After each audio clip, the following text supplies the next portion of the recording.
Hey, how you doing? Yeah, I'm waiting for you to answer. Hope you're doing well. Listen, I'm going to try something new, and I'm going to provide for you bits and pieces, little taste snippets of work in the light.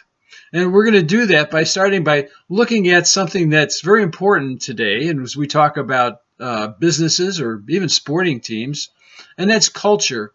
Now, I don't know if you've seen this or heard this on television, but often when you hear about turnarounds in business or even with a sports team, the first thing the coach or the CEO says is, I'm going to change the culture. We're going to put a new culture in here. Well, he's talking about a new environment, something that has to be created for the team members to flourish in.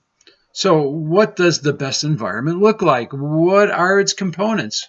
Well, God has created humankind to thrive and flourish in a perfect ecosystem.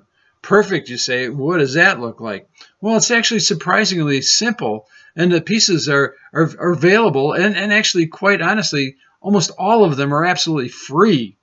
So, in Israel's famous King David, who was the father of Solomon, wrote a song about this. Now, we know it as Psalm 23. Unfortunately, we usually don't hear it until someone's funeral. But in actuality, it's a celebration of the culture that God has provided for an individual during their life. We're going to take a look at that, and we're going to find that there are 11 different components that God designed for us to flourish in. And these are the same things that we can bring to our leadership, our office, our team, whatever it is, for our staffs, our people, our employees to flourish in. Now, the very first characteristic of God's culture or environment is an ample and abundant resourcing. And this is the way it starts, and this is the way it sounds in Psalm 23. The Lord is my shepherd, I shall not want. Now, the psalmist isn't saying you're not going to want. You shouldn't want anything if God is your shepherd. What he's saying is that you won't have any wants. God will provide for everything that you need. He'll provide it abundantly so that your goals will be accomplished. So, look at it. No one builds a building without knowing the cost of it, right? And no one surely goes to battle without the men or the munitions or the resources to win a battle. Well, it's the same for us in life, and God knows that. So He desires to provide everything that we need. Now, leaders who consistently under resource their employees, hold back resources, end up destroying their team. They're actually planning for failure. So there will always be situations, I have to say, when, there won't be enough time, there won't be enough money, there won't be enough resources or talent or people. That's the exception. What we're talking about here is talking about a leader who consistently under resources their team in a way that's going to end up destroying morale and destroying the confidence of the team in their leader. So, how does this happen?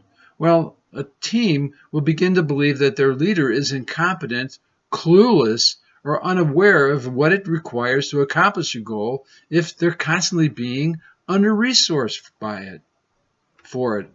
Another possibility is that the team could lose the morale because they'll feel exploited. Why? Well, first, because they'll think that maybe they're being exploited for the financial gain of the leader or his business or the company itself. A second reason they may feel exploited is that they're not valued as individuals, as people. Because what's happening is that you're looked at as, let's say, a piece of coal that can be burned up, and then you get another piece of coal. You get a new person, just plug and play. And there's no value for you as an individual. God, on the other hand, is completely different than that.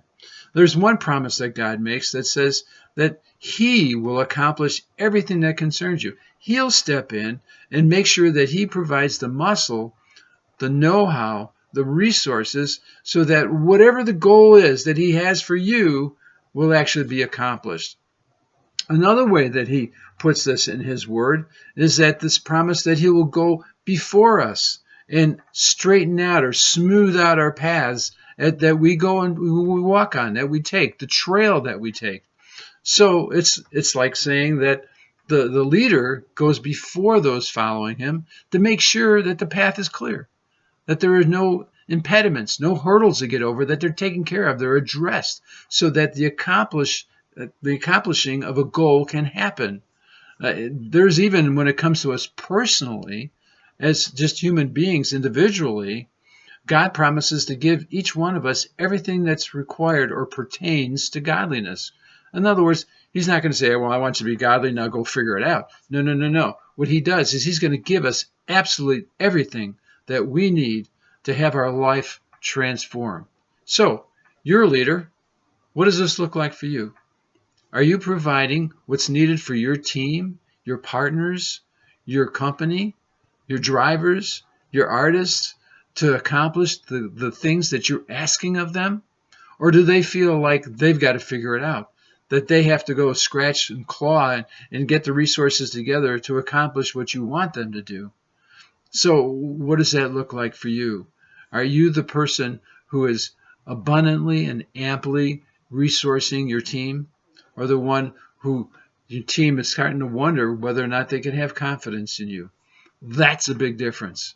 God wants you to be the person who amply supplies what's needed for your team, no matter whether it's a business, a sports team, a church, a company, a classroom. He wants you to be able to be the person who creates an environment that amply supplies the needs of whatever the goal is. So I hope this has really helped you. I hope you're able to take it to work and use it. Maybe you want to sit down and coach up to someone who manages you, or maybe your boss, and just talk about this in a non-threatening way. In any case, until we talk again, work in the light.